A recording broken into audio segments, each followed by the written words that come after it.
Hello and welcome to my YouTube channel. In this video, I shall be discussing the principle of mathematical induction. Please kindly hit on the subscribe button below and turn on the notification bell. Thank you. Mathematical induction is a technique which is used to prove that a statement, formula or theorem is true for every natural number. The technique involves 3 steps. 1. We show that the given statement is true for n equal to 1. So here our first natural number is 1. And we call this first step the base case. N equals to 1 is called the base case. Step number 2. We assume that the statement is true for any value n equal to k. And step 2 is called the inductive case or the inductive step. Finally, we now show in step 3. So we prove that the statement is true for n equal to k plus 1, provided it is true for n equal to k. So in this third step, we are using the fact that we've already assumed that n equal to k is true. So if we are able to show that the very next point after k, namely k plus 1, if we are able to show that k plus 1 is true, having assumed that n equal to k is true, then we have shown that the mathematical statements given to us will be true for all natural numbers, little n in capital N. Capital N here is a set of all natural numbers. So this is what we do in mathematical, induction. Let me try to explain this further with, an example. Let us consider the following mathematical statement.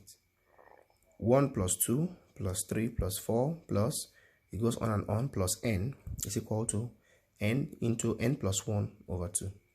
Now let us see if we can get a relationship between the left and right hand side of this statement. Let us see what happens when n is equal to 1. On the left hand side, when n is equal to 1, that is just the first number 1. So left hand side, when n is equal to 1, is equal to 1. Let's see what happens on the right hand side when n is equal to 1. That will be 1 into 1 plus 1 divided by 2. Equal 1 into 1 plus 1 is 2, divide 2. So 2 divide 2, and we have 1. So when n is equal to 1, the left hand side is 1. And the right hand side, given to us here is also 1. Let us see what happens when n is equal to 2. On the left hand side, we simply take the sum of the first two numbers. So that 1 plus 2 is equal to 3, left hand side. On the right hand side, when n is equal to 2, we just plug in 2 into n. So we have 2 into 2 plus 1 divide 2. 2 will cancel 2, and we have 2 plus 1 equal to 3. That's fine. Let us take one more. When n is equal to 3, the left hand side will just add the first 3 terms. We have 1 plus 2 plus 3, and that gives us 1 plus 2 plus 3 is 6. On the right hand side, we put in n as 3. That gives us 3 into 3 plus 1 divided by 2.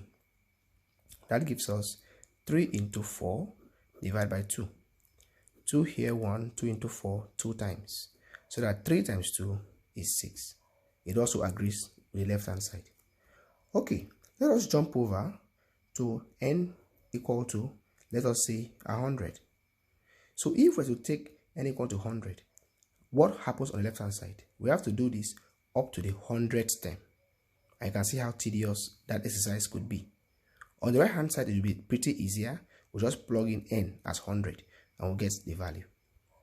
So the question now is this. For all values of n, where n is a natural number, is it true that the left hand side sum will always be equal to the right hand side by just plugging the value of n into this formula? Well, the only way to answer that question is to prove by induction. So what do we do if we are to prove by induction? 3 steps. Step number 1. We should show that this statement is true for the base case n equal to 1. So the first case is n equal to 1, which is called the base case. The base case. Once we're able to show that the statement holds true when n is equal to 1, then that is a tick. The next step is to assume that the statement also holds true for any other point in front, n equal to k. In this case, our n equal to k could be n equal to 100. So we assume that if we go in front a bit or even further, that the statement will still hold true. The next step is, having assumed that the statement holds true for n equal to k, if we are able to prove that the statement also holds true for the very next man after k, which is what? N equal to k plus 1. Having assumed that it's true for n equal to k, once we're able to show that it also holds true for n equal to k plus 1, then we have shown that for whatever value of n we plug into the statement will always be true. And when we do that, we now say that we have proved by what? We have proved by what? Mathematical induction. So now I'm going to present a formal proof to the statement.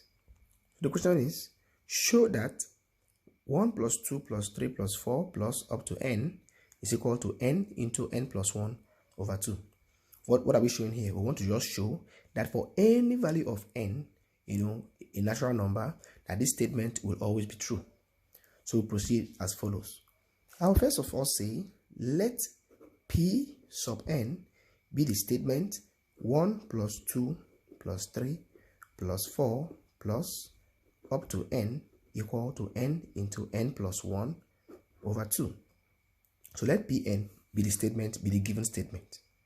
So by induction, the very first step I must do is to show that P1 is true. So P1 means that n is equal to 1.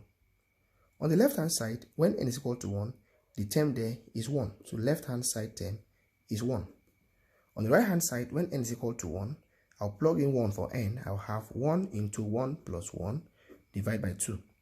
That gives us 1 into 2 divided by 2. So 2 cancels 2, we have 1. So when n is equal to 1, the statement is true because the left hand side is equal to the right hand side. Therefore, n equal to 1 is true. So the statement is true for n equal to 1. Step 2 of our assumption, and we call this the base case. Now step 2 of our step says we should assume. So we assume that the statement P of n is true for any other number n equal to k.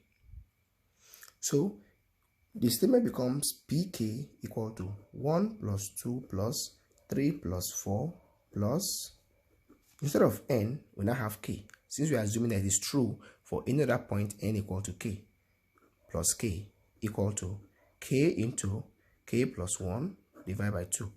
So for this step 2, we simply replace our n in the statement with k.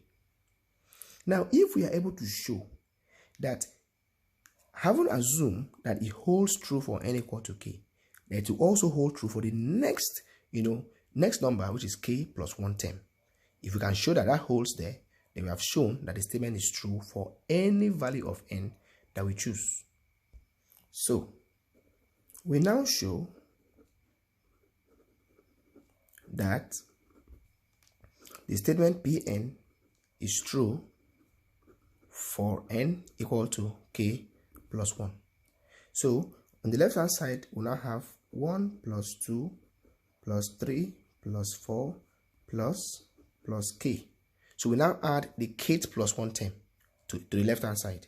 So that becomes plus k plus 1. So this already have the k term, we now add the k plus 1 term. On the right hand side, where we have k, we replace with k plus 1. So this k here becomes k plus 1. And then the second k, this one becomes also k plus 1, then plus 1 divided by 2.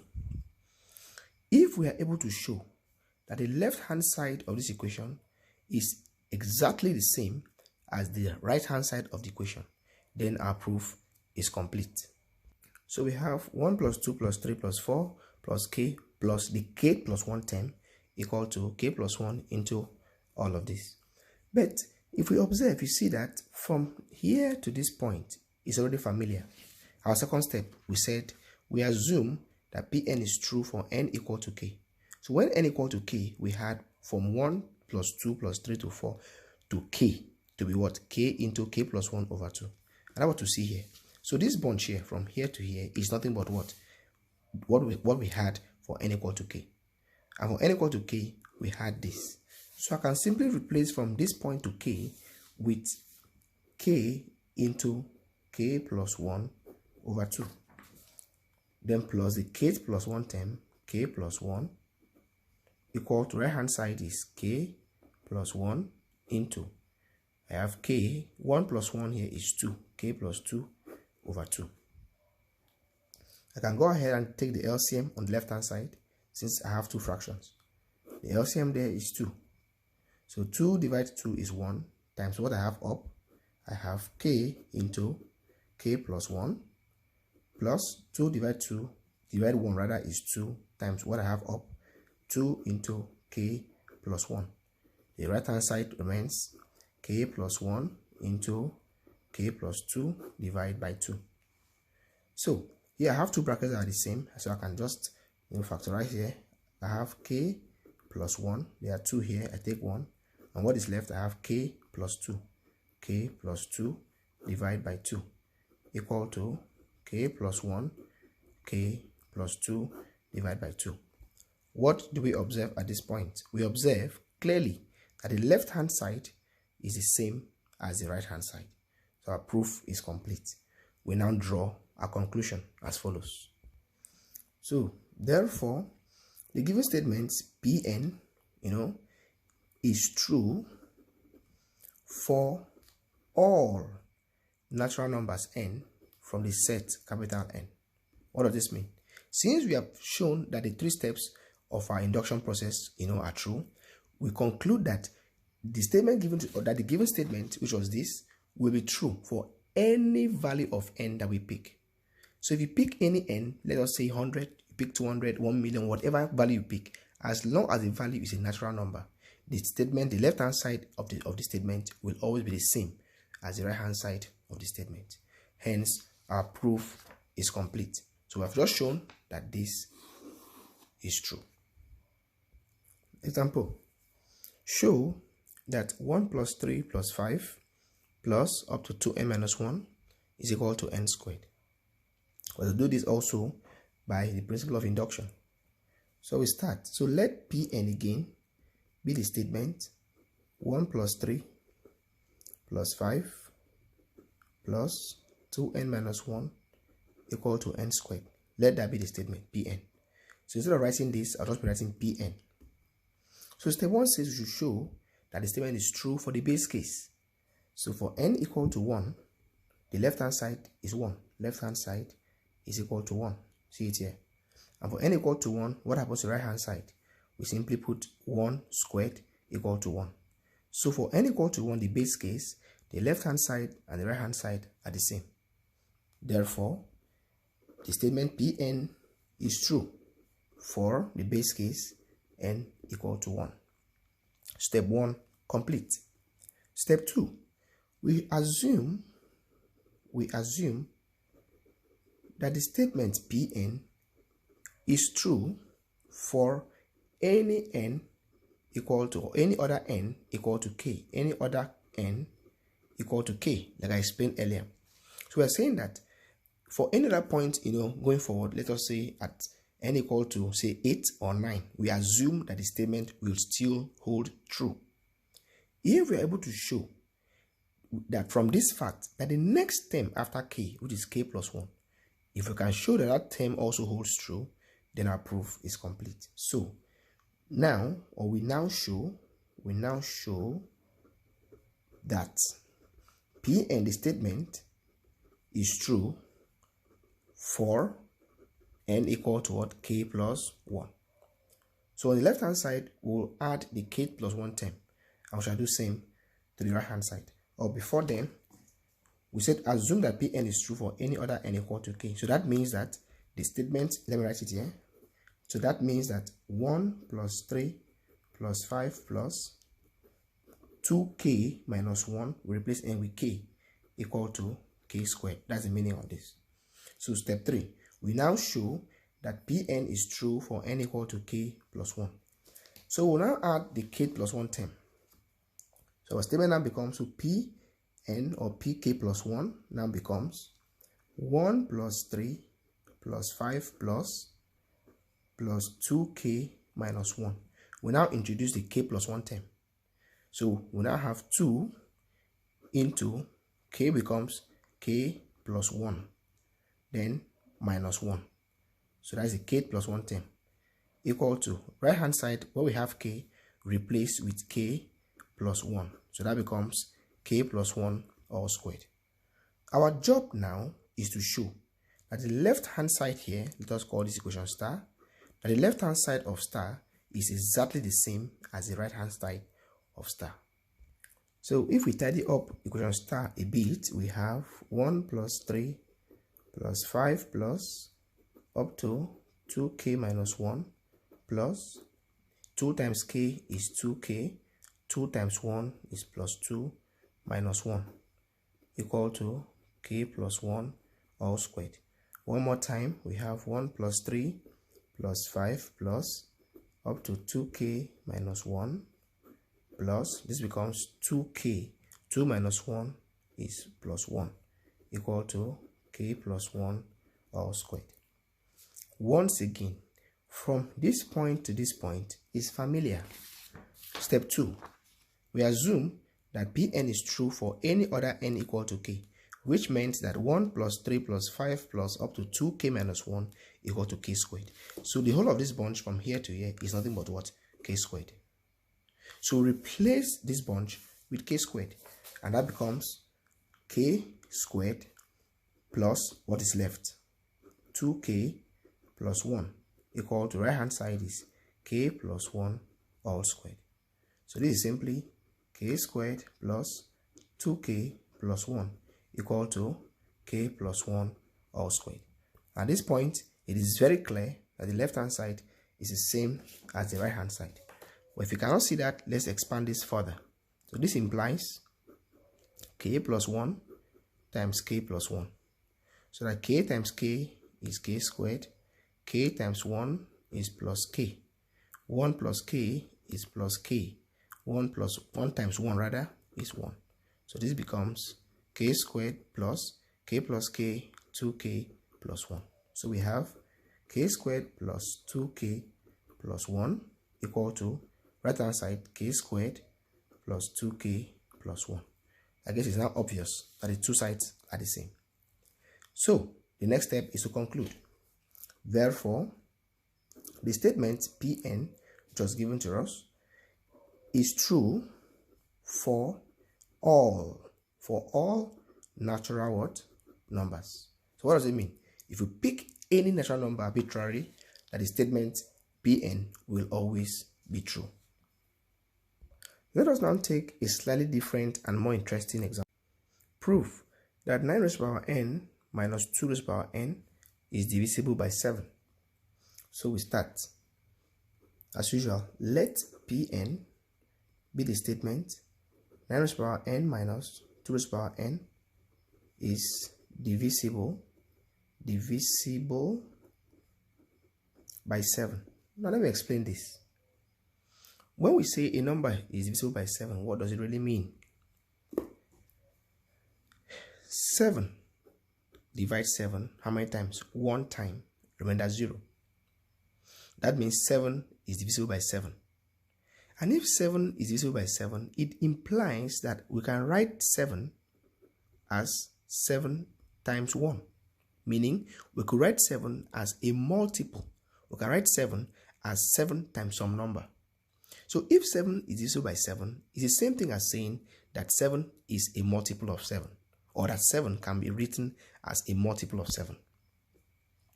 Another example, let us say 14. 14 is divisible by 7 because 14 over 7 is equal to 2, remainder 0. Meaning that we can write 14 as some multiple of 7. So 14 can be written as 7 times 2. So in the same manner, when we say that 9 raised to the power n minus 2 raised to the power n is divisible by 7, it simply implies that we can write, that is, I can write 9 raised to the power n minus 2 raised to the power n as some multiple of 7, where of course m is any positive integer. I hope it's clear. 9 raised to the power n minus 2 raised to the power n is divisible by 7 simply means that I can write this number as some multiple of 7. just like I've done for 7 and for 14. You can take other cases. So we're going to use this fact, to provide this proof. Step number 1, we show that the statement is true for n equal to 1, the base case. So for n equal to 1, let us see what happens. So we put 1 here, we have 9 raised to the power 1 minus 2 raised to the power 1 equal to 9 minus 2 equal to 7. Obviously, I've shown already here. Obviously, 7 is divisible by 7, or 7 is a multiple of 7 if you like, because 7 over 7 is equal to 1. And I can now write 7 as what? 7 times 1, so multiple of 7. Of course, here our m in this case is 1. So this proves that the base case is true. Since when you substitute n equal to 1, we end up with a number 7, which is clearly divisible by 7.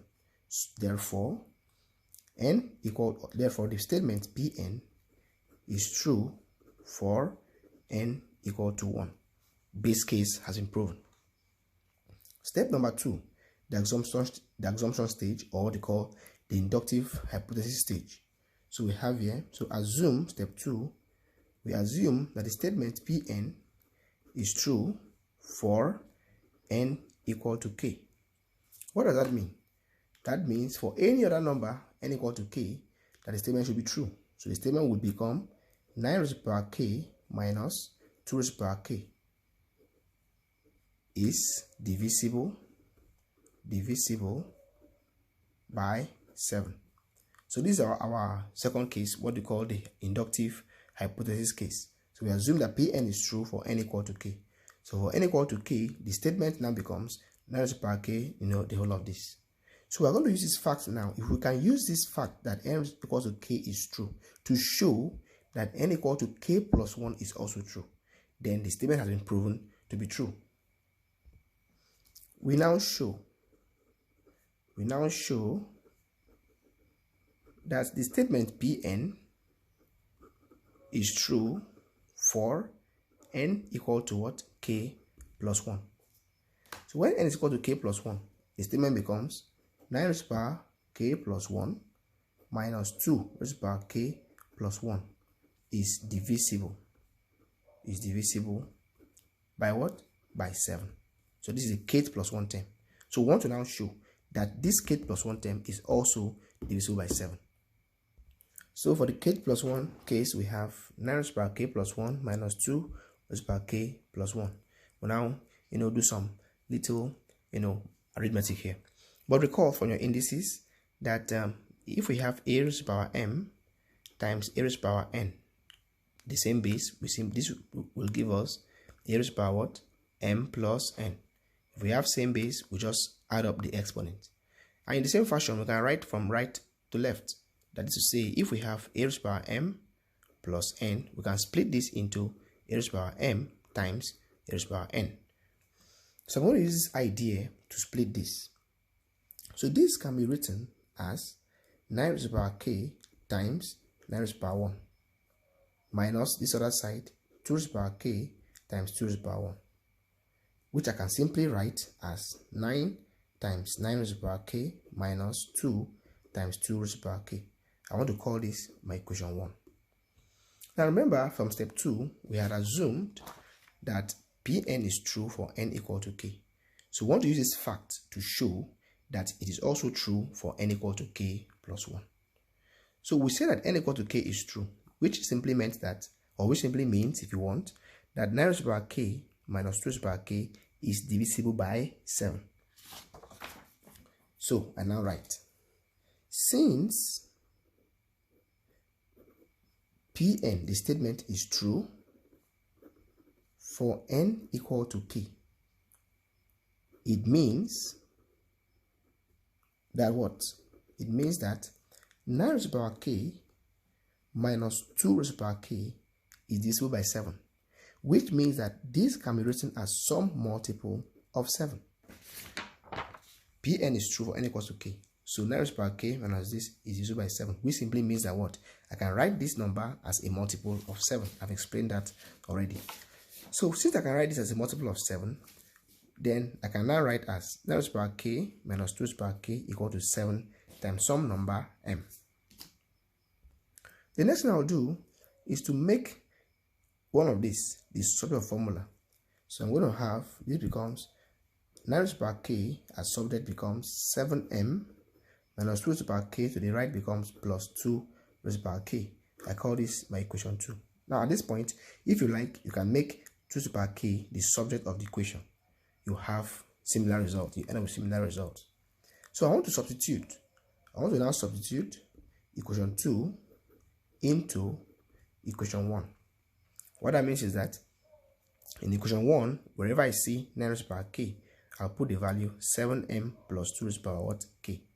So that becomes, so this is 9 times 9 raised to the power k becomes this 7m plus 2 raised to the power k minus 2 times 2 raised to the power k. And I'll simplify the expression.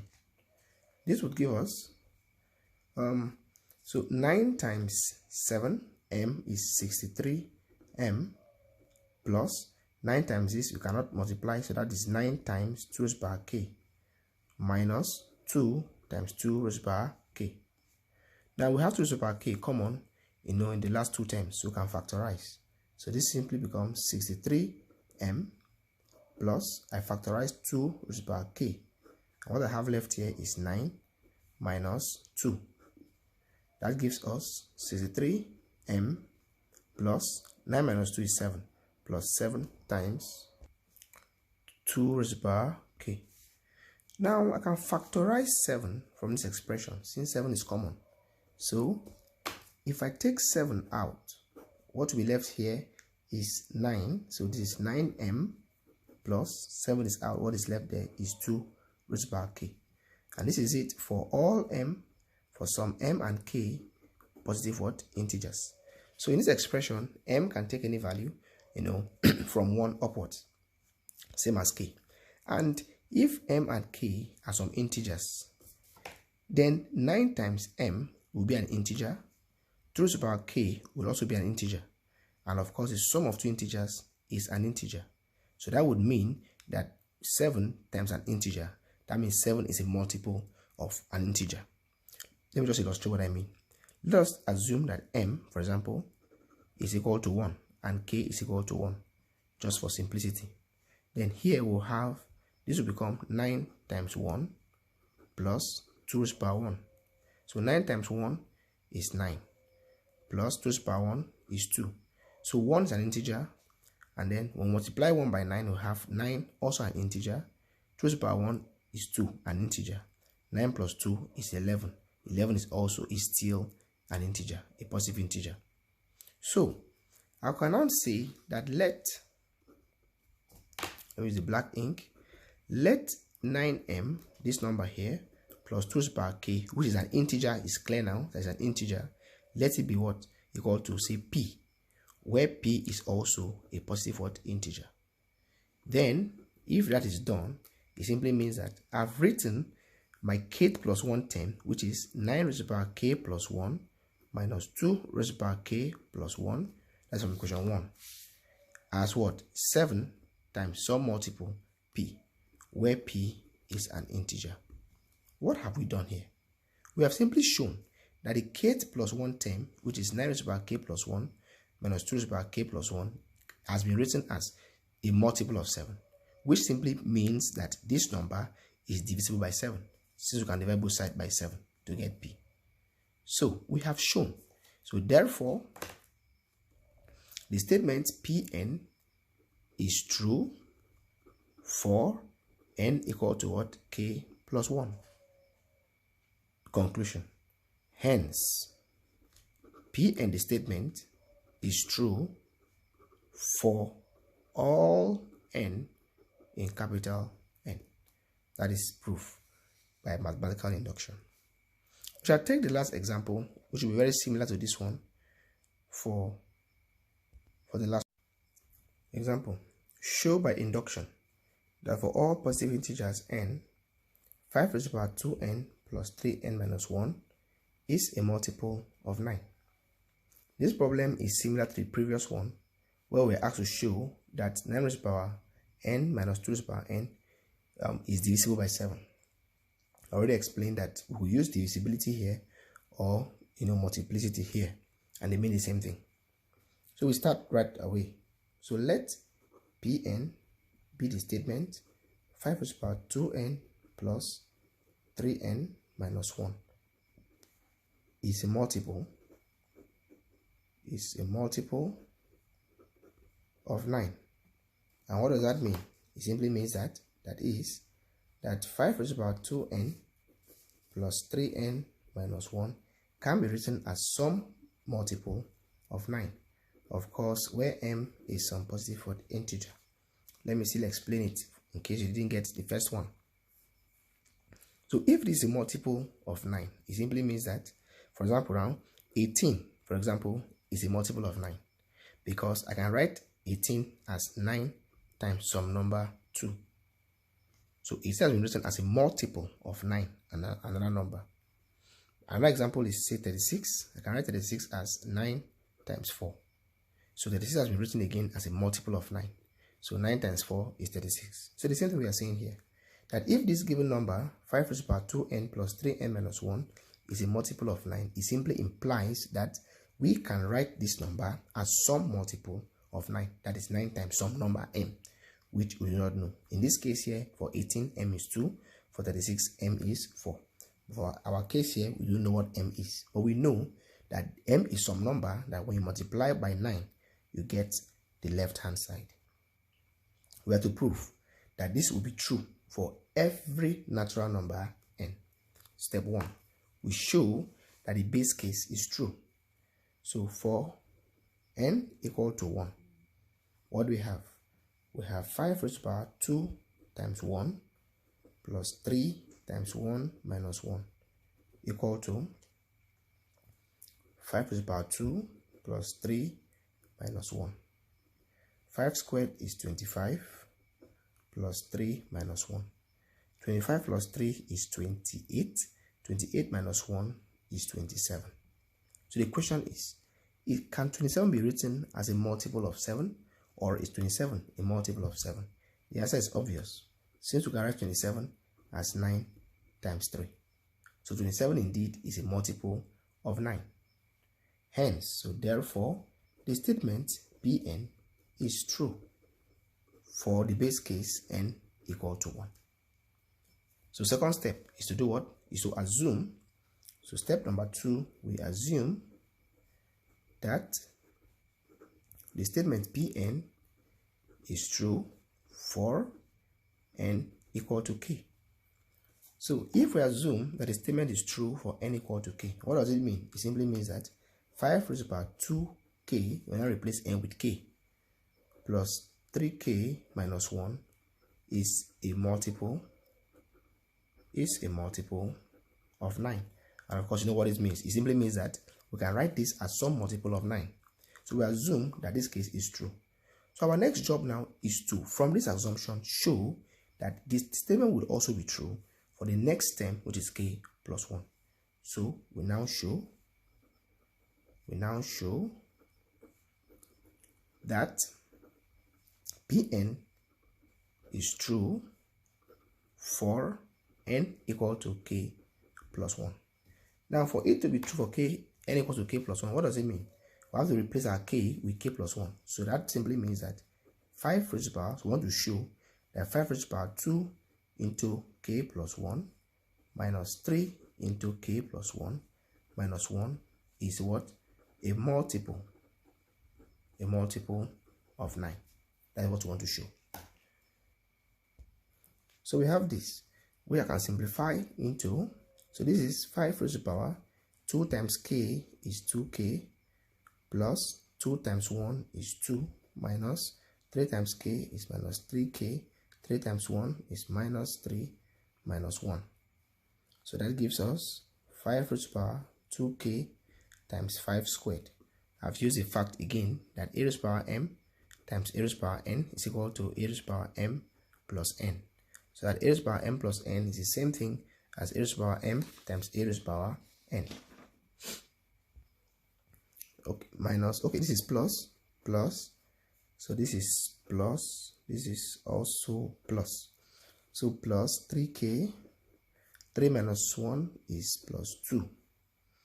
So this gives us 5 squared is 25. So I can write it as 25 times 5 raised to the power 2k plus 3k plus 2. Let me bring it down here. 25 into 5 raised to the power 2k plus 3k plus 2. I want to call this my equation 1. Now, I'm going to apply the fact that n equal to k is true from step 2. So we had said here that we assume that n equal to k is also true. And when n equal to k is true, it simply meant that 5 raised to the power 2k plus 3k minus 1 was a multiple or is a multiple of 9, which simply means that, so since the statement Pn is true for n equal to k, it implies or it follows that what? That 5 raised to the power 2k plus 3k plus 2 is a multiple of 9, which simply means that I can write that as some multiple of 9, 9 times m, where m again is a positive number or a positive integer. So I can write this. So from this, I want to now make 5 raised to the power 2k a solid formula. So I will have 5 raised to the power 2k equal to 9m minus 3k.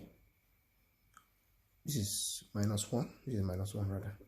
Minus 3k plus 1. So I want to call this equation 2. So I want to substitute equation 2 into equation 1. So in equation 1, wherever I see 5 raised to the power 2k, I'll simply write 9m minus 3k plus 1. So this gives us, this implies 25 from 1 now, 25 into this term becomes 9m minus 3k plus 1 plus 3k plus 3k minus plus 3k plus 2 plus 2. So if you open up, you have 25 times 9m is 225m. 25 times minus 3k is minus 75k. 25 times 1 is plus 25, and then plus 3k plus 2. If we tidy this up carefully, we will have 225m minus 75k plus 3k is minus 72k. 25 plus 2 is what? 27. So what I have here, I can factorize 7. Yes, I can. So if I factorize 7, I can put 7 out, and what is 9 rather, I can factorize 9. I put 9 out, and then 225 divide 9, what is left there is 25. So we have 25m minus 72 divide 9 is 8. We have 8k plus 27 divide 9 is 3 times. We have 3 left. So so what we have here, the kth plus 1 term, which is 5 raised to the power 2k plus 1 plus 3k plus 1 minus 1 is equal to the whole of this, 9 into 25m minus 8k plus 3. Of course, our m and our k are positive integers. So this is a kth plus 1 term. So what are we doing here? So like I explained earlier, if m and k are integers, then 25 times m will be an integer, 8 times k will also be an integer, and whatever you have in this bracket will remain an integer. Take for instance that m is 1 and k is also 1. So what we have here would be, from the bracket we have 25, this will be 25 times 1 minus 8 times 1 plus what? 3. So 25 times 1 is 25 minus 8 plus 3. So 25 plus 3 is 28. 28 minus 8 is 20. So clearly, for all values of m and k, in Z plus, this will always be an integer, a positive integer. So that when I multiply by 9, it remains an integer. So we can write the kth plus 1 term, which is 2 raised to the power k plus 1 plus 3 into k plus 1 minus 1 as some multiple of 9. Let me call it P as some multiple of 9. So where your P is equal to what? 25m minus 8k plus 3. So we have been able to show that the kth plus 1 term is also a multiple of 9. So we conclude. Therefore, first of all, therefore, the statement Pn is true for n equal to k plus 1. We now conclude. Hence, the statement Pn is true for all n in capital what? N. That means the statement is true for all natural numbers. Meaning that if you plug in any natural number to the original statement, the statement will always be a multiple of 9. Before I go, let me stress the fact that in this problem, m must be greater than or equal to k. So if that happens, what we have in this bracket will always be positive. So imagine for a second that m is 1 and k is 100. You see clearly that this bracket will be negative since this term becomes bigger than this first term. So m must always be greater than or equal to k for this to hold true. Thank you.